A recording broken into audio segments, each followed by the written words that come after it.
네, 화요일 영봉탕 시간입니다. 국민의힘 김용남 전 의원, 더불어민주당 정봉주 교육연수원장 두 분 나오셨습니다. 안녕하십니까? 네, 안녕하세요. 네, 방송 직전에 소음이 조금 들어가긴 했는데 네. 뭘 그렇게 열심히 보세요. 정봉주 근데 또 의원이십니다. 제가 얘기하기요?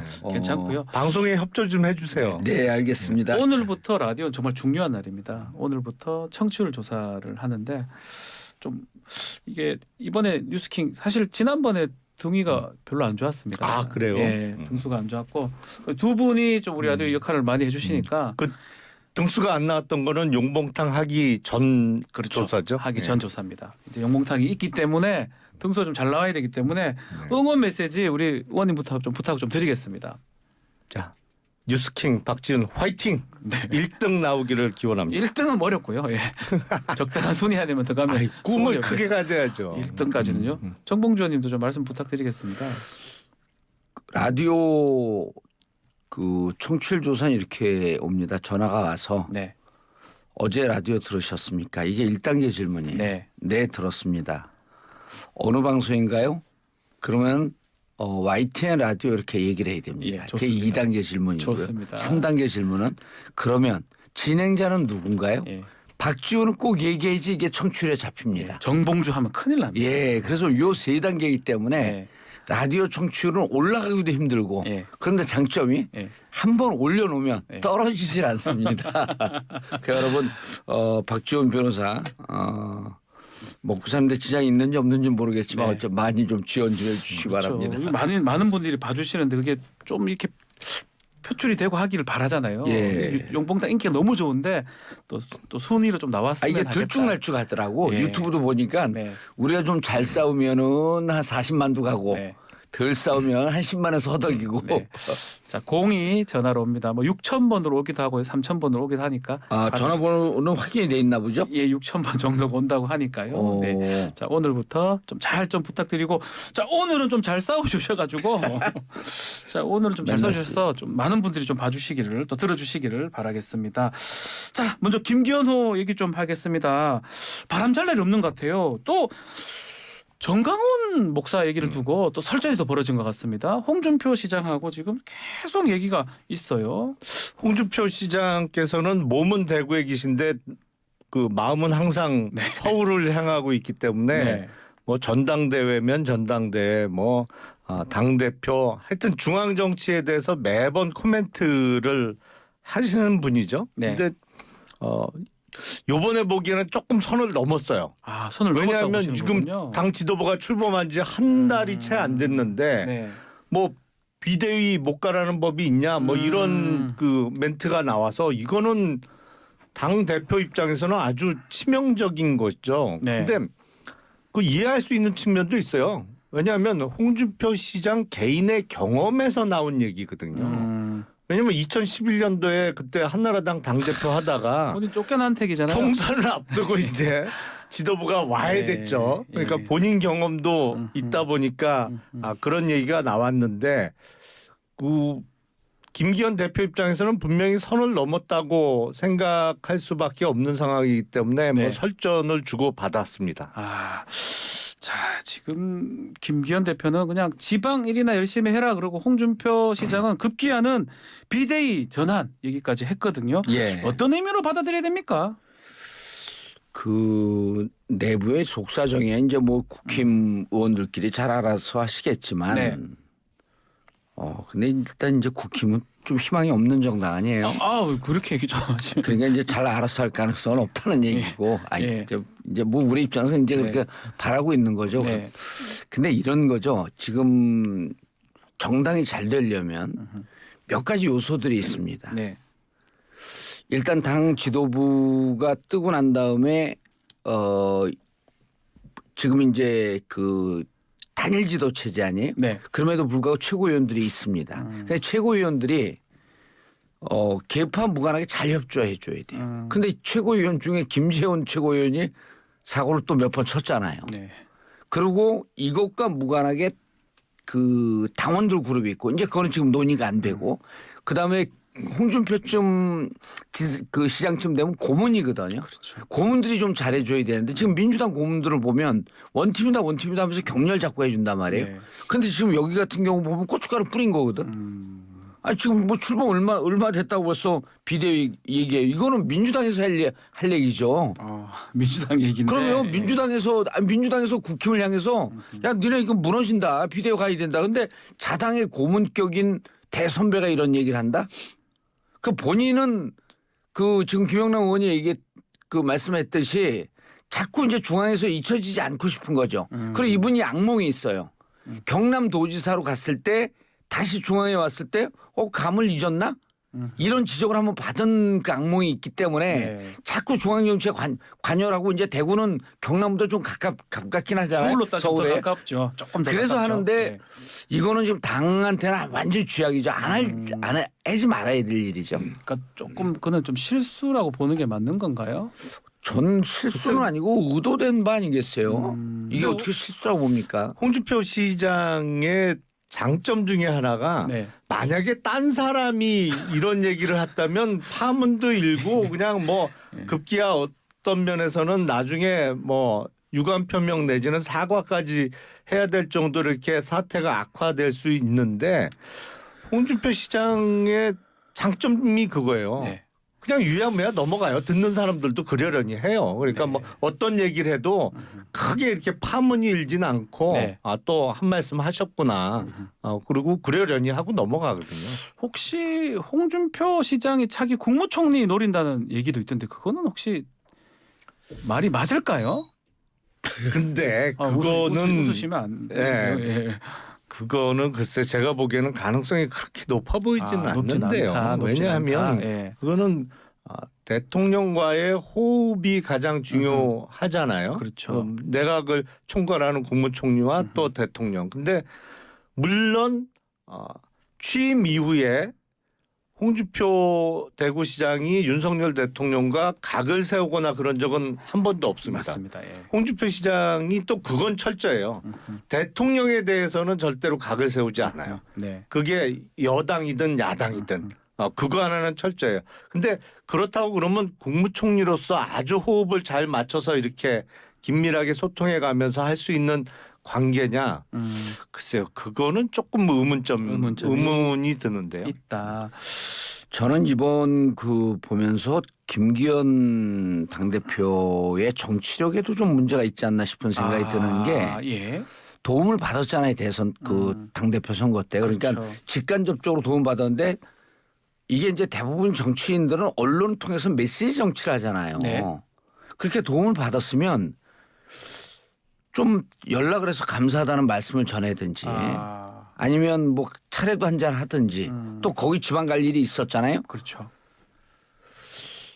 아마 그런 걸 좀 섭섭하게 하지 않았나 싶은 생각도 좀 있어요. 왜냐하면 김기현 대표 입장에서는 대통령의 지지를 받아갖고 당대표가 됐는데 그럼 나는 오로지 대통령만 보면 뭐 잘 가겠다 이런 생각을 했을지 모르는데 그러지 않거든요. 정치는. 옆에서 이렇게 고춧가루 뿌린 분들 무서워요. 네. 그래서 그런 부분에 대해서 좀 소홀히 한 것에 대한 섭섭한 감정이 아닐까 싶은 생각도 좀 있어요. 근데 민주당 입장에서는 여당이 저렇게 이제 분란이 자꾸 일어나는 건 박수를 치고 미소를 자꾸 짓고 계셔가지고 예, 참 잘하고 있다고 봐야죠. 더불어민주당 걱정부터 하세요. 그 논란의 중심이 보면 정강원 목사거든요. 지난 총선에서도 뭐 한교안 대표 체제 때 보면 이게 극우 유튜버라든지 이런 분들하고 끊지를 못해서 총선이 나쁜 결과가 나온 거잖아요. 이번에도 그렇게 될 가능성도 있는 거 아닙니까? 그때는 뭐 네. 황교안 대표 체제 하에서 치르던 2020년 총선은 정말 최악의 결과가 나왔고요. 네. 그게 불과 6개월 전에 소위 조국 사태가 벌어지면서 광화문에 정말 100만 인파가 모여서 당시 조국 그 법무부 장관 지명자였죠. 네. 그리고 문재인 정부에 대한 성토가 이루어지는 상황에서 그걸 불과 몇 달 만에 다 까먹고 총선 참패를 한 거거든요. 그만큼 정치력의 부재, 뭐 선거 전략의 부재가 여실히 드러났는데 그런 잘못을 다시 반복하지는 않을 것 같고요. 그때 경험도 있고 물론 당의 리더나 뭐 이런 그 인적 구성도 완전히 바뀌었고요. 지금 최고위원 당선된 사람 중에 일부 그리고 낙선자 중에도 뭐 일부 있습니다만 이번 전당대회 때 소위 정광훈 목사를 따르는 네. 그래서 그게 뭐 3만 명이냐 뭐 7만 명이냐 여러 가지 썰이 있습니다. 네. 그 국민의힘 책임당원이 약 80만 명 되는데 뭐 그 중에 많게는 10%까지도 얘기하시는 분이 있는데 그 도움을 좀 받지 않았느냐. 아하. 뭐 그거는 거의 팩트 같아요. 네. 도움을 받아서 수석 최고위원으로 당선된 거라고 보이는데 김재원 최고위원 그렇죠. 말씀이네요. 그 이후에 이제 거듭된 발언 때문에 풍파가 일어났죠. 근데 그래서 지금 그 김재원 최고도 극도로 지금 조심하고 삼가하고 있거든요. 전자도 이제 꺼내지 않겠다. 예, 그렇게 예. 얘기했습니다. 그리고 이제 네. 거의 방송 출연도 안 하고 최고위원회가 열려도 발언도 거의 안 하잖아요. 그러니까 당이 거기에 뭐 끌려다니는 일은 이제는 없지 않을까 그렇게 싶어요. 가지는 않을 것이다. 예. 알겠습니다. 어제 4.3 있었는데 대통령 대신에 한덕수 총리가 참석을 해서 대독을 했는데 이게 600자 분량의 4.3 추념사 또 어떻게 보셨습니까? 정봉조님부터 말씀 좀 부탁드리겠습니다. 일단 그 김재원 최고위원 방금 네, 그 얘기도 얘기했지만 하시고요. 예. 예, 그 5.18 광주 민주화 운동을 헌법 정신에 넣냐 안 넣냐라고 하는 것부터 시작이 됐잖아요. 네. 5.18 항쟁은 민주화 운동은 당시에는 분명히 진영 싸움이었죠. 근데 역사라고 하는 것은 세월이 지난 다음에 예를 들었고 지금 미국 사람들이 미국 그 남북 전쟁한 거 네. 남의 장군만 남측의 장군만 추앙하는 것도 아니고 북측의 장군만 추앙하는 것도 아니고 그건 민족사의 국가의 비극이면서 또 후손들이 기려야 되는 거거든요. 네. 4.3도 마찬가지예요. 이게 진영 전쟁이 아닙니다. 그리고 이 그 역사적 이런 그 아픈 과거는 분단의 조국에서부터 오는 거일 수도 있고 우리 운명이거든요.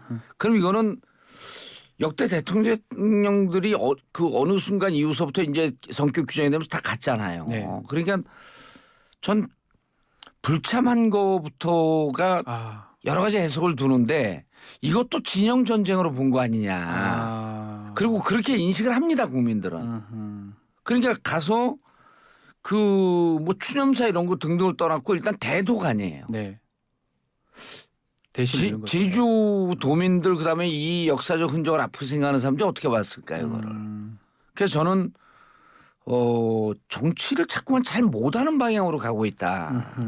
지금 지지율이 떨어지고 있기 때문에 네. 이렇게 저렇게 사회의 아픈 부분을 이렇게 달래는 데다가 손을 좀 가져야 되거든요. 그러니까 대구시장 갔잖아요. 네. 그것도 사실은 서민들의 아픔을 만지는 거거든 시장 간다는 게 서문시장 방문한 거. 예. 그 상징적인 의미가 있는 거예요. 네. 그런데 정작 4.3 같은 경우는 지금도 제주 도민들 출신들 얘기하면 무척 아픈 역사 아닙니까? 이걸 안 간다? 진영 전쟁으로 진영 논리에 빠져 아닌가? 있다 이렇게 말씀하신 이렇게 것 보여요. 같습니다. 예. 아니 이걸 진영 싸움으로 봤다고 하면 한덕수 총리도 안 갔겠죠. 아하, 예. 근데 그 윤석열 대통령은 작년에 4.3 기념식에는 당선자 신분으로 참석을 했거든요. 참석하셨고요. 그러니까 뭐 매년 갈 수는 없겠죠. 뭐 대통령 일정에 따라서 국무총리가 대독을 할 수도 있는 거고. 근데 그 왜 안 왔냐? 뭐 왔으면 더 좋지 않았겠냐? 뭐 그렇게 생각할 수도 있는데 서해수호의 날 한 명도 참석하지 않았던 민주당 더불어민주당에서 그런 얘기 할 처지는 못 되는 것 같은데요. 그렇게 따지면 그것도 서해수호의 날을 그거를 진영 전쟁으로 보고 더불어민주당은 그러면 우리 국군과 전투를 했던 북한 측에 쓰는 건가요? 그럼 그렇게 얘기할 거는 못 되죠. 그런 네. 처지는. 아마 그래서 두 분 다 비슷하게 진영은 아닐 것이다. 뭐 시간상 그럴 것이다. 이렇게 말씀 주셨는데 좀 전에 말한 우리 정봉조님 서문시장은 갔어요. 또 야구장 가서 시구도 했고요. 예. 개막전 시구도 했는데 뭔가 그게 간 이유가 대구 민심부터 잡아보겠다. 대구 민심이 좀 안 좋다.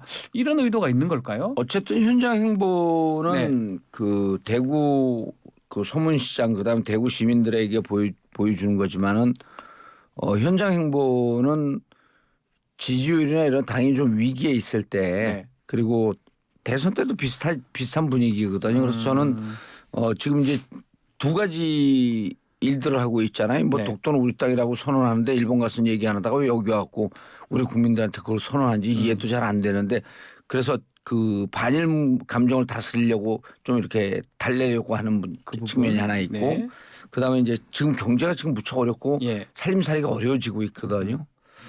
그리고 근데 이제 야구장까지 가고 그런 거는 제가 보기엔 지지율 하락에 따른 뭔가 반전을 노리고 있고 항상 시작할 때는 자기 중심서부터 이렇게 가요.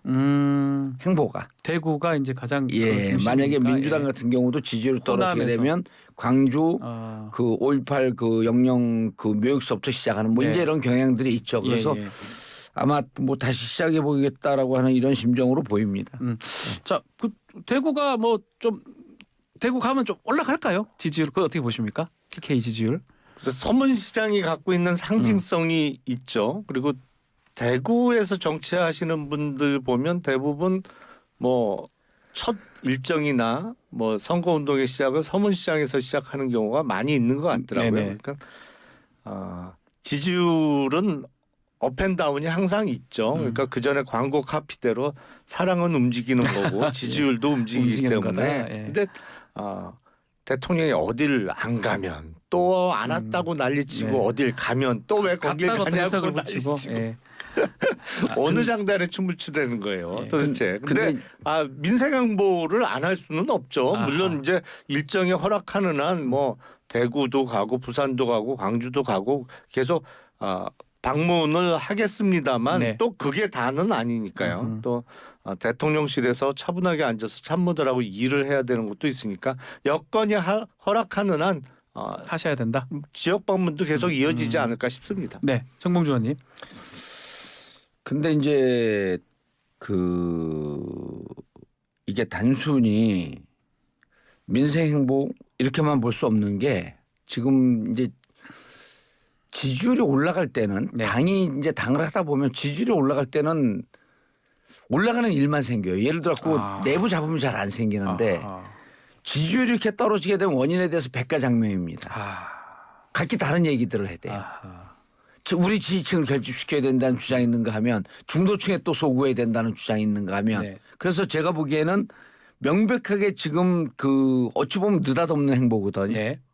지금 민생 행보를 해야 될 굳이 이유가 없는데 지지율 하락에 따른 것으로밖에 안 보여요. 그래서 이거를 무언가 우리가 지금 대책을 세워야 되는데 그중에 이제 대통령이 선택한 길이죠. 네. 이게 우리 지지층에게 먼저 호소하고 그리고 우리의 중심부에서 시작을 하자. 이건 FM이거든요. 그래서 제가 보기에는 그것 이외엔 다른 것으로 해석이 잘 안 돼요.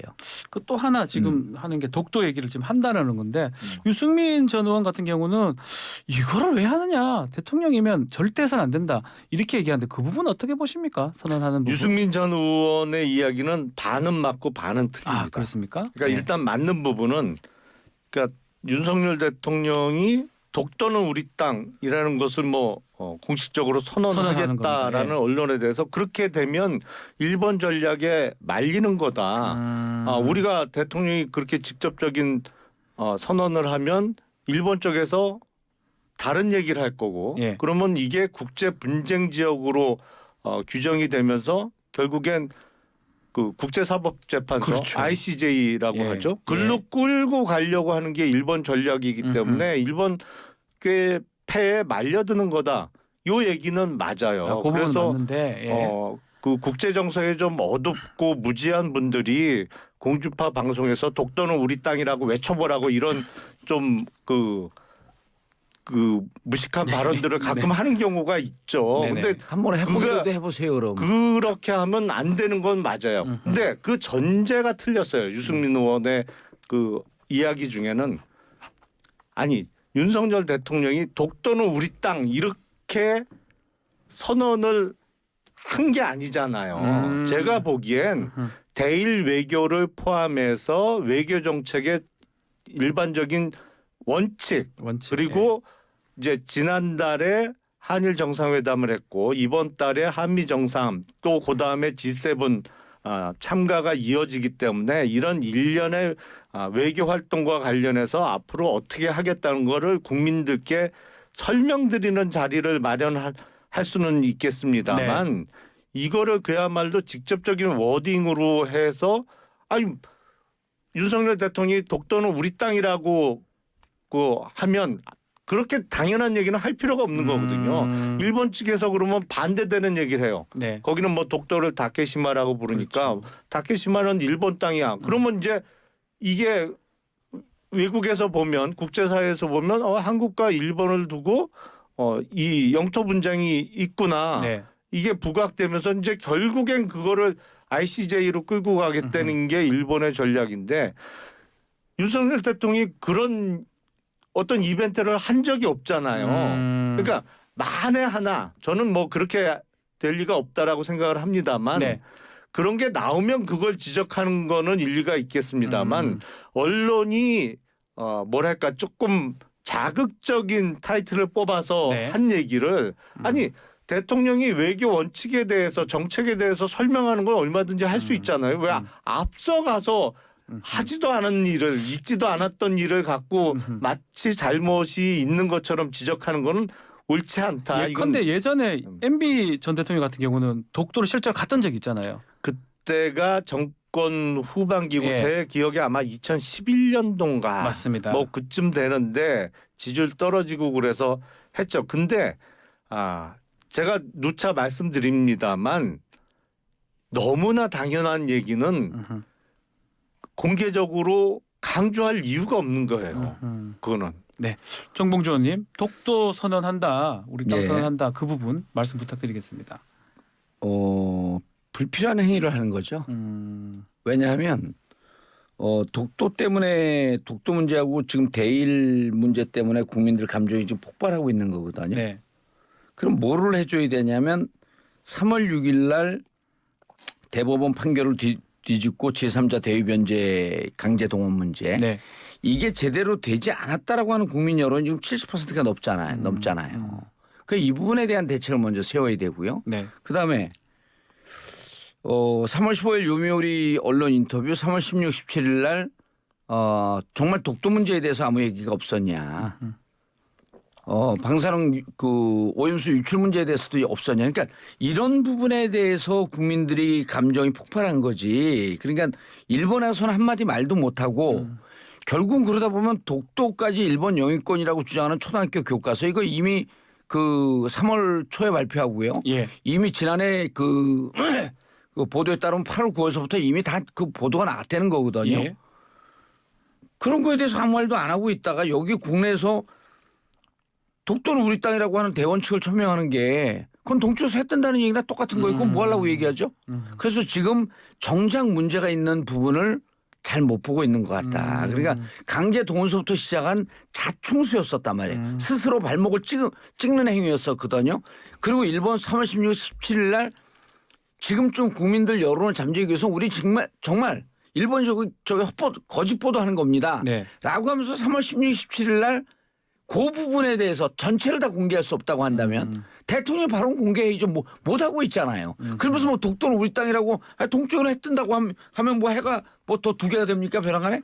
아니 계속 하라면서요. 그 얘기를 왜 공개적으로 안 하냐. 그리고 아니죠. 대통령이 나서서 아니 분명히 대통령실에서 후쿠시마 수산물 수입 안 한다는 얘기를 3번이나 했어요. 네, 했습니다. 근데 더불어민주당의 요구가 뭐예요? 대통령의 입으로 직접 얘기하라고 계속 요구하는 거잖아요. 사실은 이게 김 의원님 흥분하지 일본을 마시고요. 결과적으로는 일본을 도와주는 일을 지금 우리나라 야당이 하는 거예요. 김 의원님 흥분하지 마시고 사실은 이 얘기를 들어보세요. 일본이 후쿠시마 오염수 방류나 아니면 수산물 수입과 관련해서 아니 지금 더불어민주당의 얘기만 들어보면 마치 한국 정부가 윤석열 정부가 그거를 오염수 방류를 동의하고 수산물도 수입하기로 한 것처럼 계속 우리나라 야당이 얘기를 하잖아요. 그러면서 그거 하기로 한 거 아니냐 뭐 진상을 밝혀라 대통령이 직접 얘기하라.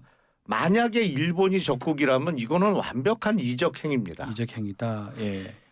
문제가 뭐냐면요. 지금 여기서 우리 국민한테 하라는 얘기가 아니에요. 일본에 갔을 때 이 문제에 대해서 제대로 조치를 못 취했으니 사후에 지금이라도 예를 들어 일본 그 대사 초치했잖아요. 거기서 뭐라 그랬습니까? 그 대사가 독도는 일본 고유의 영토라고 얘기하는데 그분에 대해서 그 이후로 후속 조치가 없어요.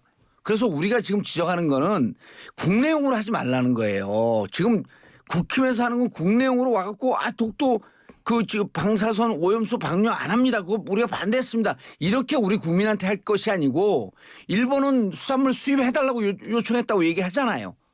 그랬다고 그러잖아요. 그다음 수입 안 한다고 얘기를 했잖아요. 우리나라 정부가. 예. 아니죠. 일본과의 관계에서는 일본의 이런 부분에 대해서 후속 조처가 없어요. 그러니까 일본에 가서는 무슨 얘기를 했는지는 꿀먹은 벙어리처럼 가만히 있고 우리 국민들한테는 아예 안 해요. 그런데 막상 수산물 들어오게 되면 안 한다 그러는데 어떻게 들어왔지? 이러고 흐지부지 끝날 거란 말이에요. 이제까지 그랬고. 그렇기 때문에 제가 드린 말씀은 뭐냐면 우리 국민들이 무슨 바보 천치입니까? 여기에서 백날 얘기해봐 소용없어요.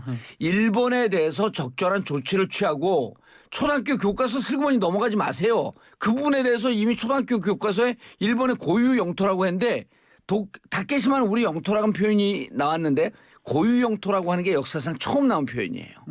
이거 진짜 심각한 문제거든요. 그럼 그 부분에 대해서 외교부와 이 정부는 어떤 조치를 취할 것인지 또 넘어가. 다른 이슈가 계속 나오니까 그러면 하나씩 짚어보자는 거예요. 교과서 문제 어떻게 할 겁니까?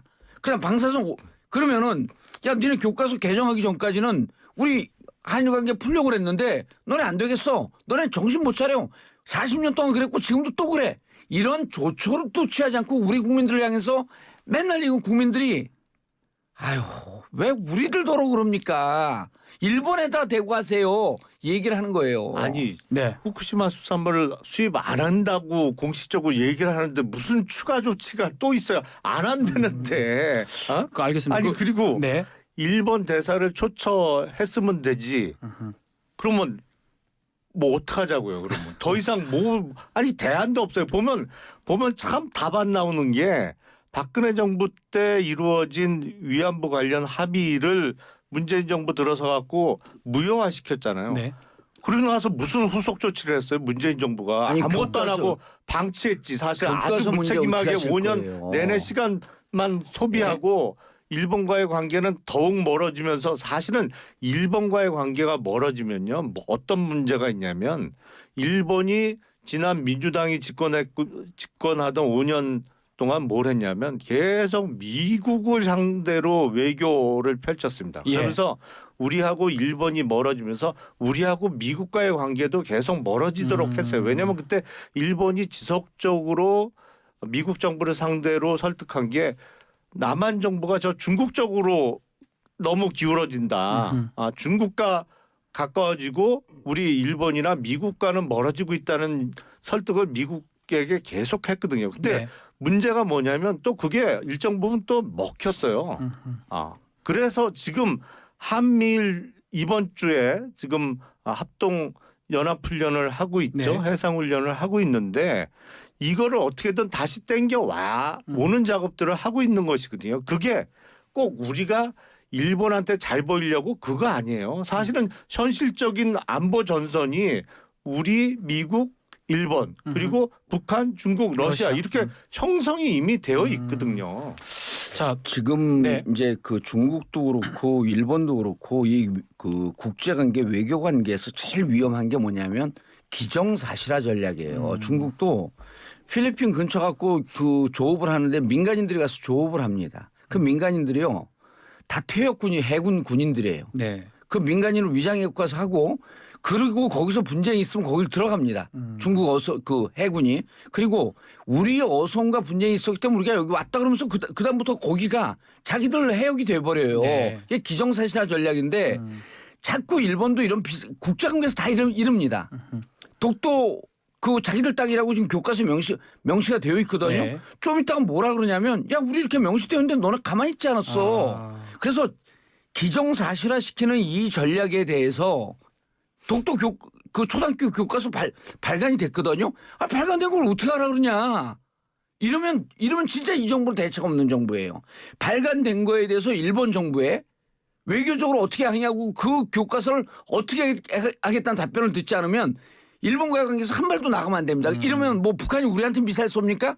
그러지 않아요. 그래서 자꾸만 제가 지난 시간에도 얘기했지만 한미 군사 동맹이 굳이 일본을 낄 정도로 취하지 않습니다. 자꾸 일본을 군사 동맹 틀에 넣으려고 그러는데 처음에 일단 정리해야 될 게 일본의 교과서 문제 어떻게 할 거예요? 독도 문제에 대해서 망언이 혹시 있었다면 그거 어떻게 아니, 정비할 겁니까? 네, 저런 주장이 유승민 전 의원이 적절하게 지적한 바와 같이 네. 독도를 분쟁 지역화하려는 일본 전략에 말려드는 말려들거나 것이다. 아니면 편을 들어주는 아, 거거든요. 예.